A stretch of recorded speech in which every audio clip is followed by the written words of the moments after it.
Bonjour à tous, en ce mercredi d'automne.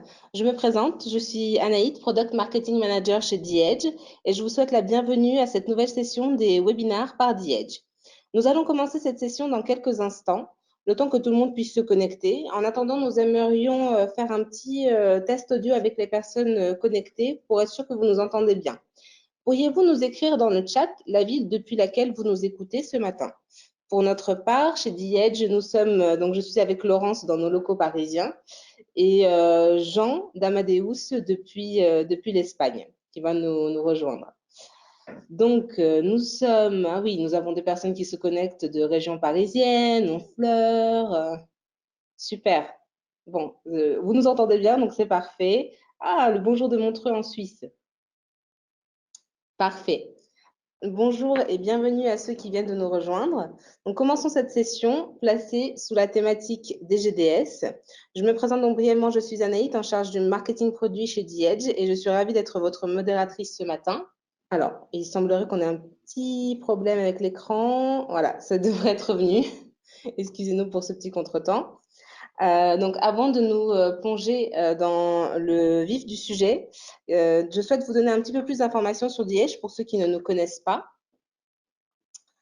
The Edge est un éditeur de technologie SaaS né de la fusion de deux des plus grandes entreprises de technologie et marketing hôtelière indépendantes, donc Avelpro et Fastbooking. Notre mission est d'optimiser les revenus hôteliers grâce à des solutions de technologie et marketing. Pour ce faire, nous avons conçu une des suites de solutions les plus exhaustives du marché qui couvre l'intégralité du processus de réservation. Aujourd'hui, nous comptons plus de 12 000 clients à travers le monde et 700 d'entre eux sont d'ailleurs utilisateurs de solutions GDS. Je suis accompagnée ce matin par Laurence de The Edge et Jean d'Amadeus. Donc, je vous laisse vous présenter. Bonjour, moi c'est Laurence. Donc je suis product manager chez The Edge depuis février et j'ai passé 15 ans dans une chaîne hôtelière en tant que directrice du revenu et de la distribution. Donc la partie GDS, je connais très très bien et je suis ravie de parler de de mon sujet préféré avec vous aujourd'hui. Jean, pourrais-tu te présenter également? Oui, bonjour à vous tous. Merci d'être avec nous aujourd'hui. Donc, je m'appelle Jean Raoux. Je travaille au sein d'Amadeus depuis maintenant 6 ans. Donc, je suis basé à Madrid, au siège social. Et aujourd'hui, je suis en charge aussi d'optimiser la productivité des chaînes hôtelières, mais aussi des hôtels indépendants, en leur fournissant des solutions qui répondent à leurs besoins. Donc, ça passe en gros par des services de conseil, des rapports analytiques, aussi des solutions de merchandising. Donc, si vous avez besoin de positionnement préférentiel, de banners, etc. Et voilà, et donc je pense qu'aujourd'hui, j'espère que vous allez en tout cas apprécier la présentation et aussi que ça sera l'occasion pour entrer en contact, pour répondre à vos questions, mais aussi pour développer des partenariats, que ce soit avec moi ou avec Laurence. Parfait. Merci Jean pour cette petite présentation. Donc, à l'ordre du jour ce matin, un zoom sur le GDS avec Laurence. Elle nous expliquera tout ce qu'il faut savoir, vous donnera son expertise et mettra l'accent sur justement les opportunités et les possibilités qui s'offrent aux hôteliers d'utiliser ce canal de distribution. Jean nous montrera ensuite comment un hôtel apparaît dans les GDS et partagera avec vous les bonnes pratiques pour augmenter la visibilité et les ventes sur les GDS. N'hésitez pas tout au long du webinaire à nous envoyer vos questions sous l'onglet questions de GoToWebinar. Nous les aborderons tout au long du webinaire et nous conclurons à la fin avec donc une session questions-réponses dédiée. Je vais à présent laisser la parole à Laurence pour vous dévoiler tous les secrets des GDS. Merci beaucoup Anaïd pour ton introduction. Alors tout d'abord un peu de théorie car il est important de connaître son histoire pour mieux les connaître. Que signifient donc les initiales GDS? Alors c'est pour Global Distribution System. Ce système a été créé dans les années 60 par les compagnies aériennes pour centraliser les billets d'avion, et oui, bien avant Internet. Le premier GDS a été créé par la compagnie aérienne American Airlines sous le nom de Sabre, puis Travelport, qui regroupe Galileo, Apollo et Worldspan, et enfin l'européen Amadeus, créé par les compagnies Air France, Iberia et Lufthansa. L'ensemble de ces trois GDS rassemble environ 600 000 agents de voyage dans le monde. Même avec l'arrivée et l'explosion d'Internet, les GDS continuent de grandir et ont généré l'année dernière 70 millions de réservations. Les GDS permettent à un agent de voyage de réserver facilement sur une seule et même plateforme des forfaits complets incluant l'avion, l'hôtel, location de voiture, train, bus, attractions touristiques. Il est important aussi de dire que la réservation se confirme facilement en temps réel car un agent de voyage puise dans les disponibilités mises à jour par un hôtel au travers de son channel manager ou de son CRS. L'hôtel peut donc facilement guider ses tarifs et ils seront automatiquement remis à jour sur les écrans des agences. Alors, quelles sont les opportunités pour vous, hôteliers? Le problème majeur des GDS est que c'est un réseau opaque. Donc, pour vous, les hôteliers, vous n'avez pas la possibilité de vérifier lorsque vous souhaitez votre contenu de votre hôtel sur les GDS. Vous n'avez pas d'autre moyen que de faire confiance à votre représentant GDS.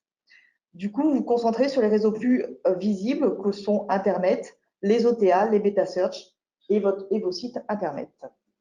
Sachez que les GDS est le canal préféré pour les voyageurs d'affaires. Les réservations GDS sont à 80% pour des voyages d'affaires et 20% pour des voyages touristiques. Savez-vous pourquoi le prix moyen d'une réservation GDS est plus élevé en moyenne qu'une réservation faite par exemple au travers d'un OTA? Alors ceci pour deux raisons majeures. Comme vous le savez, les hôtels offrent une commission d'environ 10% aux agences de voyage qui réservent dans leur hôtel via les GDS. Donc une agence a tout intérêt à réserver un prix élevé pour toucher une commission plus importante. C'est la première raison. La deuxième raison est qu'en déplacement professionnel, le voyageur est moins sensible au prix que sur une réservation à titre personnel. Il doit juste s'assurer que le prix de l'hôtel ne dépasse pas la politique voyage imposée par son entreprise, mais n'hésitera pas à réserver un tarif plus élevé si elle le lui permet. Le GDS est donc un canal intéressant pour attirer des clients corporate. Clientèle très recherchée car même si le prix négocié est moins élevé que le prix affiché, elle assure en général un matelas de sécurité en réservant régulièrement tout au long de l'année, même sur des périodes dites creuses, et la gestion des chambres utilisées par un voyageur d'affaires est généralement assez simple car le client quitte la chambre de bonne heure. En moyenne également, les statistiques montrent qu'un voyageur d'affaires dépense plus qu'un touriste dans les services additionnels comme sont le restaurant, la blanchisserie, le bar et d'autres. Grâce à ce canal de vente, les hôtels s'ouvrent à de nouveaux clients qui réservent par des agents de voyage et augmentent leur RevPAR, Revenue per Available Room. Le GDS est un canal de vente unique et si votre hôtel n'y est pas, il n'apparaîtra pas auprès du réseau des 600 000 agences de voyage qui réservent par les GDS. Être dans les GDS permet aux hôtels d'être présents partout et pas seulement sur Internet. C'est la porte d'entrée unique aux agences de voyage et aux voyageurs d'affaires qui réservent leur voyage au travers de leur système imposé par leur société, qu'on appelle un SBT, Self Booking Tool. Un SBT est paramétré selon la politique voyage de l'entreprise, facilite la gestion des notes de frais et affiche les tarifs négociés des hôtels avec lesquels la société a eu un accord. Enfin, les GDS est un point de vente unique et simple pour les agents de voyage qui peuvent réserver très facilement et rapidement un voyage complet à son client, incluant l'hôtel, l'avion, location de voiture, attractions et d'autres. Un autre point important à ne pas négliger est la notion de fidélité. En effet, un voyageur d'affaires est en général 2 fois plus fidèle qu'un client qui se déplacerait à titre personnel. Il existe 3 acteurs clés qui passent par les GDS. Les sociétés, les réseaux d'agences, qu'on appelle les consortia, et enfin les TMC. Le premier sont les sociétés avec des grosses dépenses en voyage d'affaires qui envoient virtuellement un appel d'offres aux hôtels qui répondent à leurs critères, à savoir le nombre d'étoiles, le nombre de chambres, les services proposés, la courte distance par rapport à la société. Virtuellement, car les appels d'offres, ou RFP pour Request for Proposal, sont envoyés au travers de systèmes centralisés globaux, pour le plus connu, l'Enion. L'hôtel peut alors répondre au RFP directement en ligne et indiquer ses conditions tarifaires. Si la société accepte, alors votre hôtel signe un contrat avec cette société pour une année. Les tarifs qui ont été négociés se paramétreront alors dans les GDS et tous les collaborateurs de la société auront accès à ce tarif au travers notamment de leur SBT. Le deuxième acteur sont les consortia. Ce sont des conglomérats d'agences de voyage, par exemple, pour les plus connus, vous avez American Express et Carlson Wagonlit. Certains réseaux sont plus corporate, mais il existe certains qui ne sont dédiés qu'au voyage loisirs. Par exemple, vous avez le réseau Virtuoso, Travel Leaders ou même encore World Rainbow Hotel, qui est le consortia dédié au marché LGBT. Un hôtel a donc la possibilité tous les ans de sélectionner les consortia avec lesquels il souhaite participer. Et le dernier acteur sont les TMC, qui signifie Travel Management Companies. Ce sont des agences de voyage entièrement dédiées à des sociétés pour gérer les déplacements professionnels des collaborateurs. Les TMC ne réservent que des hôtels avec lesquels la société a un accord et donc au travers d'un GDS. Très bien. Merci beaucoup, Laurence, pour cette première partie sur le Zoom, sur ce qu'est vraiment un GDS. N'hésitez pas à nous poser vos questions tout au long des interventions de Laurence, de Jean. Nous y répondrons. Donc, nous avons une question qui nous est parvenue. On nous demande, est-ce que vous êtes connecté chez The Edge à tous les GDS, Laurence? Ah oui, effectivement, c'est une bonne question, je n'ai pas précisé, mais bien évidemment, G-Edge est connecté à tous les GDS. On offre la visibilité internationale, on est donc connecté à Amadeus, Sabre, Travelport et également au travers de Disco. Voilà, donc effectivement, c'est une très bonne question. Merci de l'avoir posée. Merci beaucoup, Laurence, pour cette introduction sur le GDS. Je vais maintenant passer le flambeau, je dirais, à Jean. Donc, il est maintenant temps de découvrir avec lui comment un hôtel s'affiche sur les GDS. Je vous demande de patienter un petit instant, le temps de donner justement la main à Jean sur cette partie, puisqu'il se connecte à distance. Merci Anaït, merci Laurence, on va voir si ça fonctionne bien. Tout bon. C'est tout bon, on vérifie, parfait, ça fonctionne. Merci beaucoup Laurence pour cette vue d'ensemble. Comme tu le disais et comme tu disais aussi à Anaït, aujourd'hui on va se concentrer sur le GDS d'Amadeus.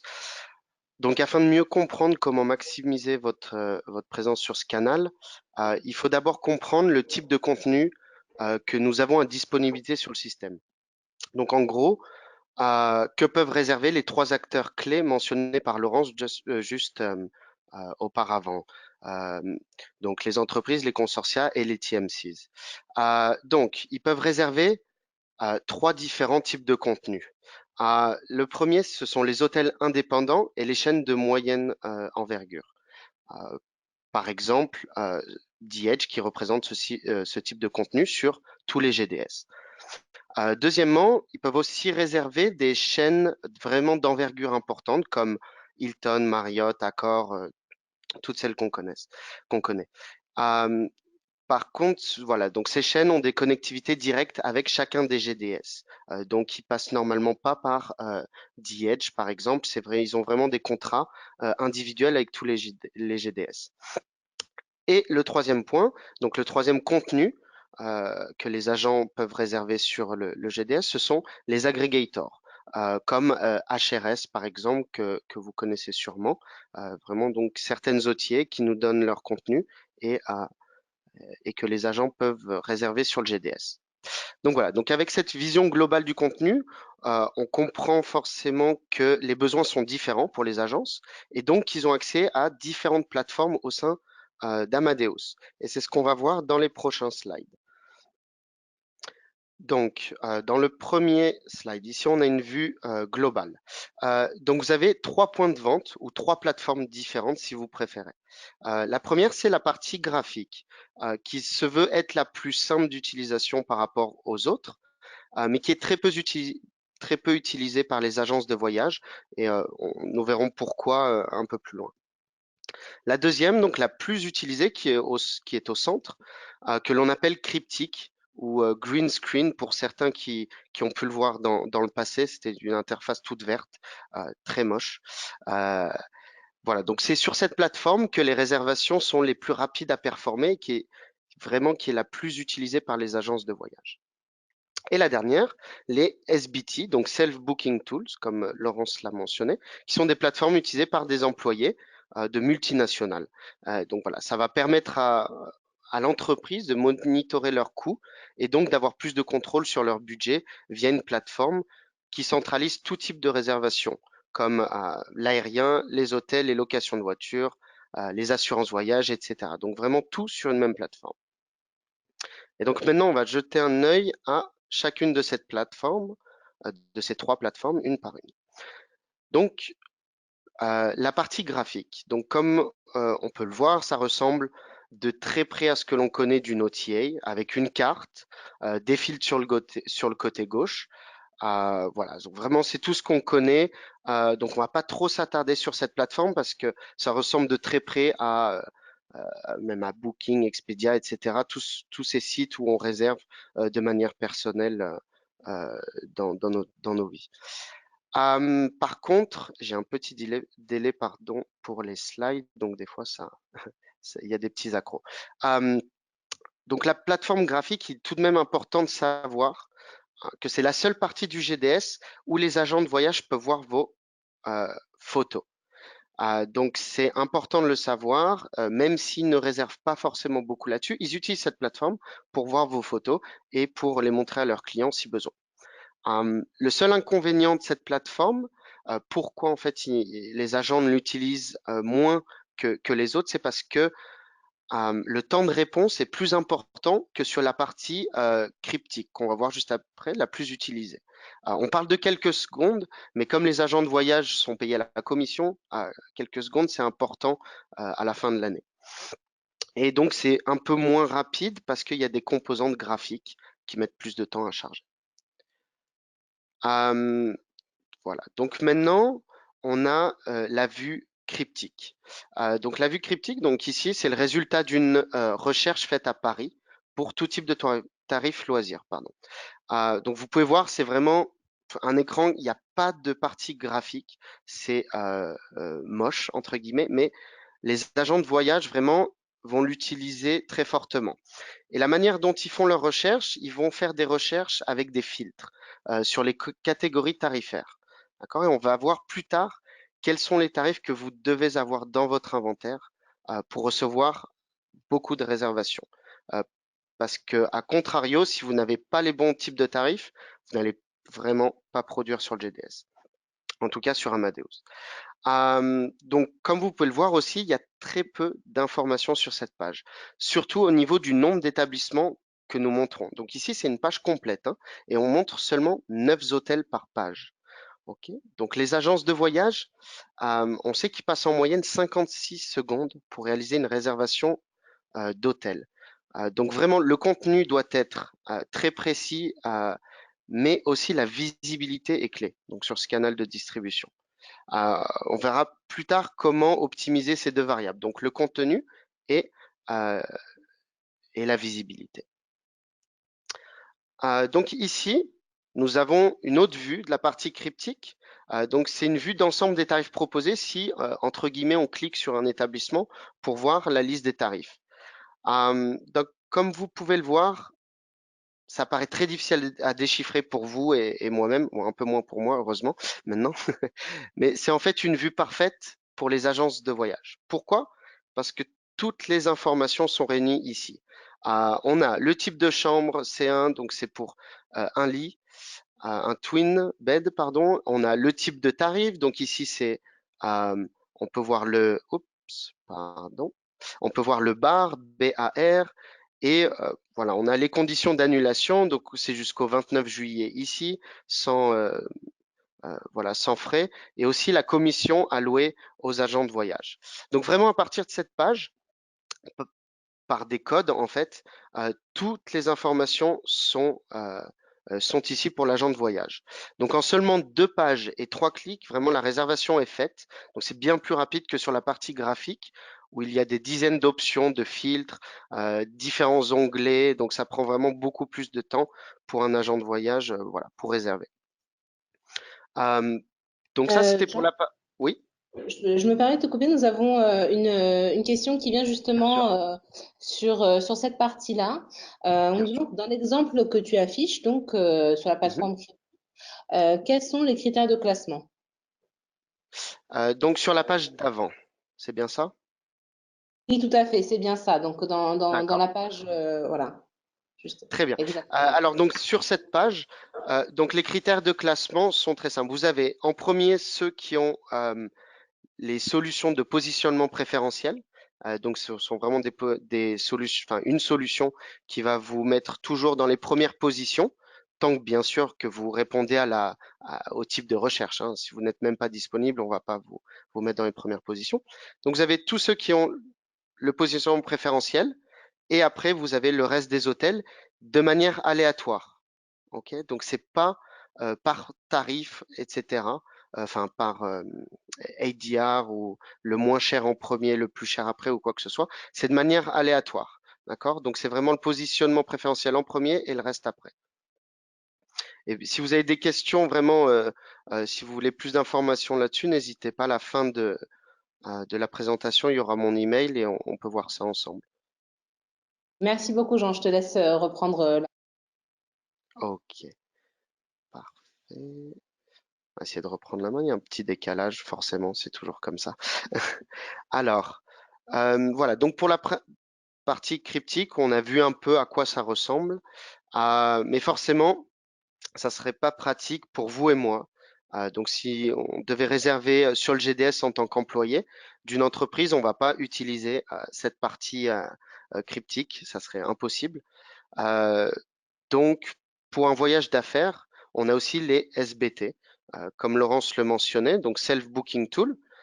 Ici, on a la vue du Self Booking Tool d'Amadeus qui s'appelle Sidetrick, donc une compagnie qu'on a acquis il y a maintenant 3 ans. Et vraiment ici, l'objectif, c'est de donner plus de contrôle aux entreprises sur leur budget voyage. Je veux bien être clair que c'est pas quelque chose qui va jouer en votre défaveur. Donc c'est pas le but, c'est vraiment pas de couper les coûts sur les offres hôtelières ou en vous forçant d'offrir des tarifs plus faibles pour les entreprises, etc. Le but, c'est vraiment de centraliser tous les coûts internes de voyage pour les entreprises sur une même plateforme. Donc, ça va permettre d'éviter que les employés passent trop de temps à chercher des offres en ligne sur différents sites internet, etc. Et ça va aussi permettre à l'entreprise d'économiser sur ses coûts de contrôle. Et c'est là que c'est le plus important, parce qu'une entreprise vraiment va avoir besoin de beaucoup de salariés, etc. Si tous les employés réservés sur le site d'Air France, le site d'Iberia pour l'aérien, la SNCF, etc., et les hôtels, soit par téléphone, soit sur Booking, soit sur Expedia, etc. Ça va vraiment être impossible pour eux de contrôler leurs coûts. Donc, si tout est sur une plateforme, ça va vraiment tout faciliter, que ce soit aussi pour les remboursements de frais, les paiements des prestataires, comme vous, comme pour l'aérien, etc. Donc, c'est juste une gestion plus simple et efficace pour eux. Et donc, voilà. Donc, basé sur le profil des employés, donc quelqu'un comme moi ou un vice-président ou le CEO d'une entreprise ne va pas avoir accès aux mêmes catégories d'hôtels, etc. Donc, chaque employé a un profil et avec la raison du voyage, vous allez avoir accès à différents services. Donc, classe affaires pour les vols, politique d'annulation plus avantageuse pour les hôtels, ou encore voilà, des gammes d'établissements différentes. Si vous êtes avec un client, vous allez avoir une gamme plus importante, etc. Et ici, on peut voir, par exemple, qu'il y a des établissements dans la politique de l'entreprise. Donc, c'est probablement ceux avec lesquels l'entreprise a des partenariats. Et on peut aussi voir ceux qui ne sont pas dans la police, etc., dans la politique, la stratégie de l'entreprise. Et on peut aussi voir, par exemple, donc là, c'est une carte de Paris. On peut voir où sont, donc ça, c'est si je réserve pour un voyage d'affaires en tant qu'employé, je peux voir où sont nos bureaux. Donc ça va me faciliter, ça va faciliter ma vie pour pouvoir réserver un hôtel plus près des bureaux. Et donc indirectement, ça va me coûter moins cher aussi pour les taxis, mais ça va me faciliter la vie de tous les jours quand je vais voyager. Alors voilà, donc maintenant que nous avons une vue globale de Jean? toutes les plateformes. Oui, une autre Excuse-moi, question. je me permets de te couper. On a eu quand même quelques questions Génial. qui ont été posées par notre audience. Donc, Oui, c'est des questions à la fois pour toi et pour Laurence. parfait. Donc, on nous a demandé comment est-ce qu'on intégrait un GDS. Peut-être que Laurence, tu peux nous expliquer un Bien petit sûr, peu avec ça. plaisir. Alors, le GDS, c'est assez facile pour un hôtelier puisque il vous suffit juste de la technologie. Donc, vous choisissez un provider GDS, donc nous, par exemple. On a les connectivités avec les 3 GDS et Disco. Donc, facilement, c'est juste un contrat que vous avez avec le représentant GDS. Et nous, on fait tout le travail pour vous connecter sur le GDS. Voilà, c'est assez simple. Très bien, merci beaucoup. Pour toi, Jean, une question sur l'affichage cryptique d'Amadeus. Comment justement est-ce qu'on obtient une position préférentielle dans cet affichage? C'est très simple. Vous me contactez. Si vous êtes déjà représenté par The Edge, vous êtes déjà sur le GDS, il faut contacter Laurence. Voilà, parce qu'on travaille déjà ensemble sur ce type de solution. Et donc, elle pourra vous donner plus d'informations. Et si vous n'êtes pas via The Edge, vous pouvez me contacter directement et on peut voilà, avoir un call. Je peux vous montrer vraiment comment ça fonctionne et, vous donner les conditions d'accès à ce type de solution. D'accord? Donc vous aurez vraiment mon email à la fin de l'email et je crois que Anaïd, tu vas envoyer la présentation à la fin ou, euh, ou une version vidéo, non? Tout à fait. Donc, nous vous Ouais, enverrons bien évidemment cette présentation à la fin du webinaire. Donc, peut-être demain ou j'ai pas vraiment de date, mais donc dans les jours qui suivent.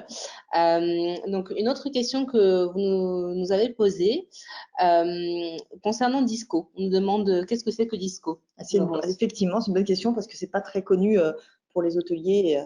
Alors Disco, l'ancien nom c'était Pegasus, peut-être vous connaissez plus.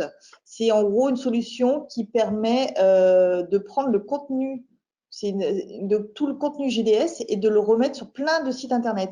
Alors c'est différent d'un OTA puisque ces sites internet, vous n'avez pas besoin de contracter avec eux. C'est Pegasus, enfin maintenant le nouveau nom Disco, qui récupère tout le contenu GDS et qui le met sur plein de sites internet. Donc en fait, vous avez une visibilité qui s'accroît non seulement par le GDS, mais également par internet. Ah, ça permet aussi de répondre à la question de Benjamin qui demandait à quoi sert exactement Pegasus. Donc, Absolument. Comme ça, on a voilà, la j'espère réponse. avoir répondu à la question. parfait. Voilà, parfait. Donc, je te laisse reprendre, Jean. Je te laisse Très bien. reprendre la présentation. Et donc, on continuera à répondre aux questions à la fin de ton intervention. Parfait. Merci pour vos questions, hein. Plus il y en a, mieux c'est. Voilà, donc dans la partie juste avant, on a vu une vue globale des trois plateformes vraiment qu'on peut utiliser sur le GDS, que ce soit les agents de voyage ou les employés. Et donc maintenant, on va s'intéresser à la manière dont vous pouvez optimiser votre contenu avec des pratiques très simples. Parce qu'il faut pas oublier que l'approche, souvent, on a tendance à l'oublier, l'approche entre vraiment les OTA, donc soit Booking, Expedia, etc., et les GDS est vraiment différente. Euh, et pourquoi? Parce que tout simplement, euh, vous avez une cible qui est les agences de voyage d'un côté et une cible qui est vous et moi sur l'autre, sur les OTA. Donc vraiment, sur le GDS, vous voulez vos premiers clients, on va dire, ceux qu'il faut convaincre, c'est les agences de voyage. Et donc, s'ils ont l'habitude de vous réserver, ils vont vous amener beaucoup de clients. Il faut que le contenu soit adapté à leur manière de travailler. Euh, et donc, c'est vrai que pour vous, les hôteliers, vous pouvez trouver que le GDS, ça vous parle pas trop, que c'est assez complexe parce que, comme Laurence le disait dans la première partie, vous n'avez pas forcément accès et vous n'allez pas voir vraiment la manière dont vous êtes affiché. Mais vous pouvez vraiment contacter Laurence et moi-même et on peut vous montrer, etc. C'est pour ça qu'on fait des webinaires de cette manière aujourd'hui.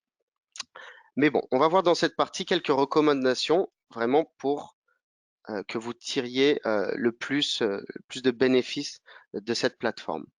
Hum, donc, le premier point, c'est vraiment de placer, bien sûr que la localisation de votre hôtel, bon, qu'elle soit sur le GDS, bien sûr, mais de placer aussi le prix le plus bas en première position et de loader toujours les tarifs rack, bar, corporate, promotionnel, etc.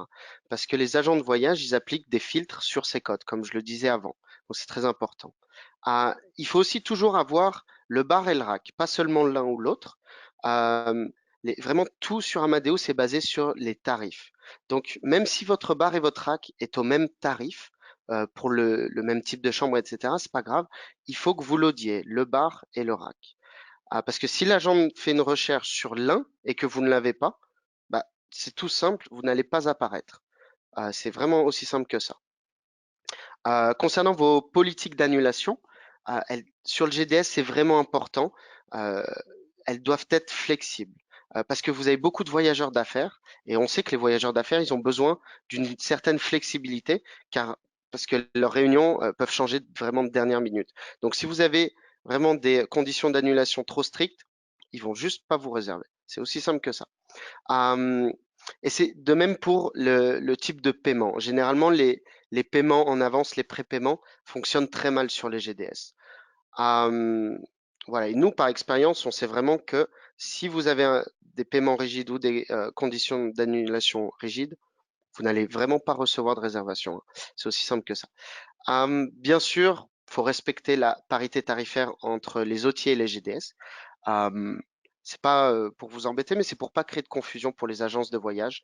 Les agences de voyage vont pas vous réserver sur le GDS si elles voient que sur Expedia ou Booking, vous êtes moins cher. Parce qu'après, son client va pouvoir se plaindre et ça donne pas une bonne image. Ok. Donc au niveau du contenu, il faut aussi avoir des descriptions à jour avec toute la liste des services disponibles. Ça paraît idiot de le dire, mais il faut le dire. Croyez-moi, on voit des choses assez incroyables sur le GDS. Je suis sûr que Laurence en a vu aussi de très belles. Il faut mettre des photos à jour qui attirent les clients mettre en avant vos services. Il ne faut pas en mettre 100 non plus, mais une vingtaine, trentaine, c'est bien. Ça peut paraître, encore une fois, idiot, mais la plupart des établissements sur le GDS ont des photos d'il y a 10 ans de mauvaise qualité. Et ça n'inspire pas confiance pour les agences de voyage.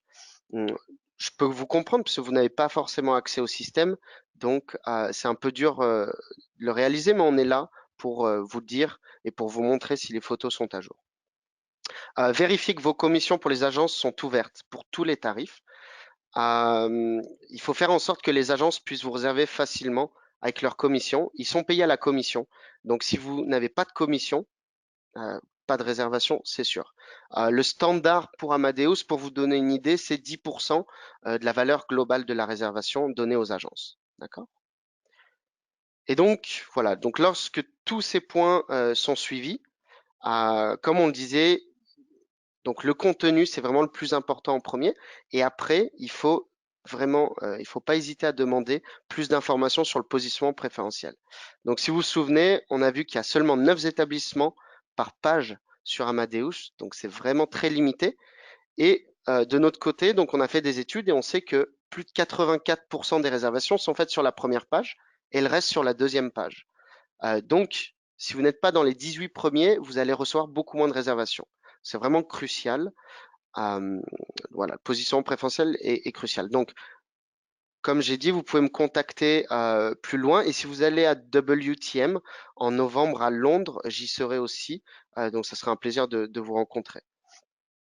Voilà, donc en suivant toutes ces recommandations, vous allez voir que le GDS, vraiment, ça va vous apporter, comme on l'a dit avec Laurence, une clientèle fidèle qui dépense 30% plus en moyenne dans votre établissement par rapport aux autres canaux de distribution.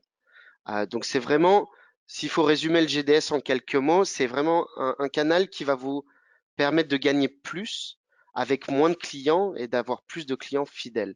Donc c'est vraiment, je pense, trois variables très importantes et que tout hôtelier vraiment recherche.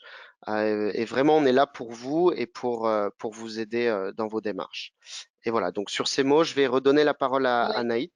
Merci beaucoup, Merci Jean. beaucoup. Effectivement, donc merci pour toutes ces recommandations. Après tout ce que nous avons entendu ce matin, nous pouvons vraiment dire qu'il est indéniable que si vous n'êtes pas présent sur le GDS, vous devez l'être. C'est une source, c'est une importante source de revenus complémentaires. Cela vous ouvre à un tout nouveau public, vous attirez des voyageurs d'affaires, etc. Et donc, pour être efficace, votre stratégie de prix est essentielle. Et bien évidemment, assurez-vous d'être bien visible. Il ne suffit pas d'être connecté au GDS. La concurrence est très serrée, donc pour que votre hôtel soit bien visible, il faut donc remplir le plus d'informations possible, donner le plus d'images pour se hisser au-dessus des autres. Donc comme nous vous l'avons donc annoncé au tout début. Donc nous passons à la partie questions-réponses. Donc nous en avons eu pas mal. Donc merci pour toutes vos interventions. Donc je vais commencer par les questions, les toutes premières questions qui nous ont été posées. On nous a demandé quel est le coût d'une transaction qui transite par les GDS. Alors, effectivement, une réservation GDS n'est pas gratuite. Donc, pour parler du cas concret de The Edge, nous avons des accords négociés avec chacun des GDS. Et du coup, nous, on couvre nos coûts que l'on paie sur chaque transaction et aussi des frais mensuels, enfin, tout type de coûts dans les contrats que nous faisons aux hôteliers. Voilà. Et du coup, quand c'est négocié, les hôteliers peuvent bénéficier de conditions assez avantageuse en étant connecté au GDS par The Edge. Très bien, merci beaucoup Laurence pour ta réponse. On t'a demandé par rapport à un hôtel leisure, est-ce qu'il y a un intérêt particulier à se connecter au GDS pour ce type d'hôtel? Alors, ça, c'est une excellente question. Oui et non. Ça va dépendre de votre hôtel, du nombre de chambres, de la situation géographique. Voilà. Donc, si il est clairement situé dans une zone où il y a, c'est une zone touristique et qu'il y a un minimum de chambres de 25, par exemple, mais vraiment minimum, dans ces cas-là, j'aurais tendance à dire oui. Pourquoi? Parce que, comme je disais, il y a des consortia spécifiques dédiés aux voyages loisirs. Donc, il y a cet intérêt, effectivement. Après, il vaut mieux nous envoyer un petit mail avec le nom de votre hôtel, le nombre de chambres, et on fera une analyse. On ne va pas vous vendre le GDS si on pense que ça ne va pas produire. Voilà, donc de toute Si je, façon, voilà. Oui. si je peux rajouter de mon côté, je suis tout à fait d'accord avec Laurence. Ça dépend vraiment du type d'hôtel, etc. Mais en tout cas, de ma part, niveau GDS, euh, c'est vraiment incroyable. Certains hôtels sur vraiment des îles perdues fonctionnent extrêmement bien, par exemple.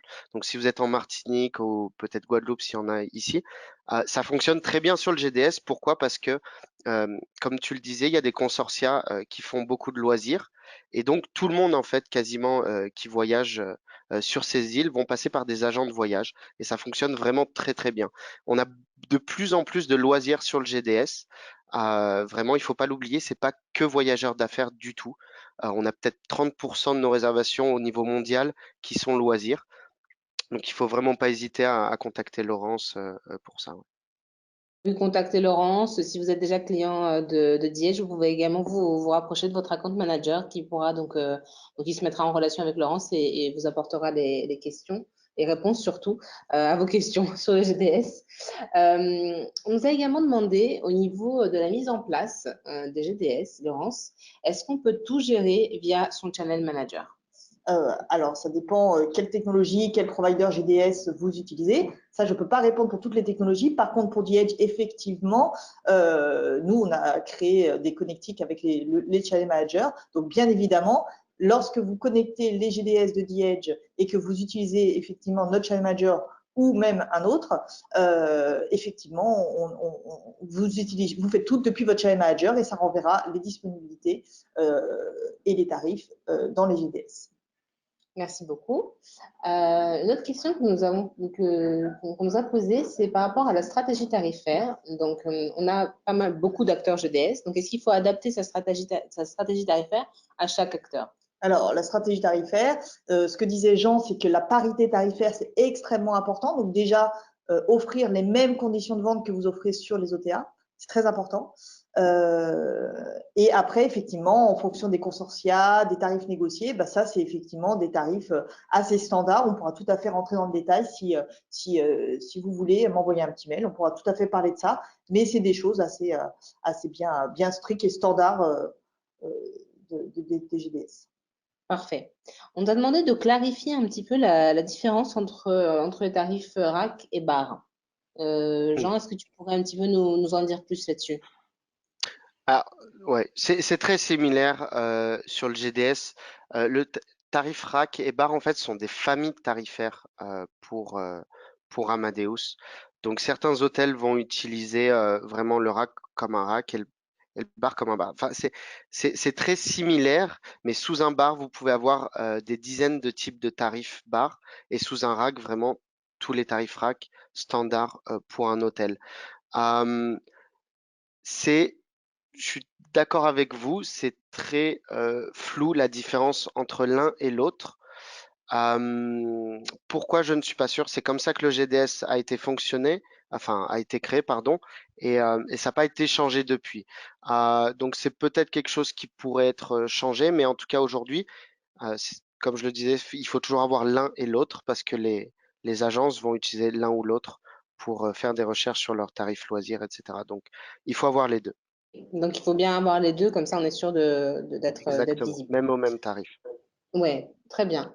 En fonction, donc par rapport à un groupe d'hôteliers, quel est le coût pour son groupe d'avoir son propre code GDS? Alors ça, effectivement, c'est une très bonne question. Alors, avoir un propre code GDS, c'est hyper important d'un point de vue marketing, parce que ça vous permet de vous démarquer. Parce qu'effectivement, si vous passez sur un code X qui a 30 000 hôtels dans le monde, bah, c'est un peu compliqué. Donc, c'est vrai que d'un point de vue marketing, c'est génial. Par contre, d'un point de vue coût, c'est extrêmement onéreux. Donc, il faut être sûr qu'il y ait suffisamment d'hôtels et surtout une équipe marketing qui est prête à avoir des démarches auprès des agences de voyage, enfin, pour bien mettre en avant ce code pour que ce soit rentable. Voilà. Après, bon, on pourra rentrer dans ce genre de détails, mais sachez que c'est un investissement quand même assez important. Voilà. Mm. Très bien. Et l'investissement est vraiment différent selon les GDS. Donc c'est un peu difficile de donner un tarif vraiment spécifique, parce que c'est vrai que pour Amadeus, Sabre, Travelport, on a vraiment des tarifs différents, ça dépend de votre connectivité, etc. Donc c'est quelque chose à voir au cas par cas, avec Laurence par exemple. Merci Jean. Peut-être donc on va passer aux dernières questions. Concernant le contenu et les descriptions qu'on a pu voir donc dans le GDS, tu as présenté Jean, comment est-ce qu'on fait pour changer ce contenu, pour vérifier le contenu, si j'imagine si on vient d'arriver, si on veut mettre tout ça à jour, comment est-ce qu'on peut faire ça?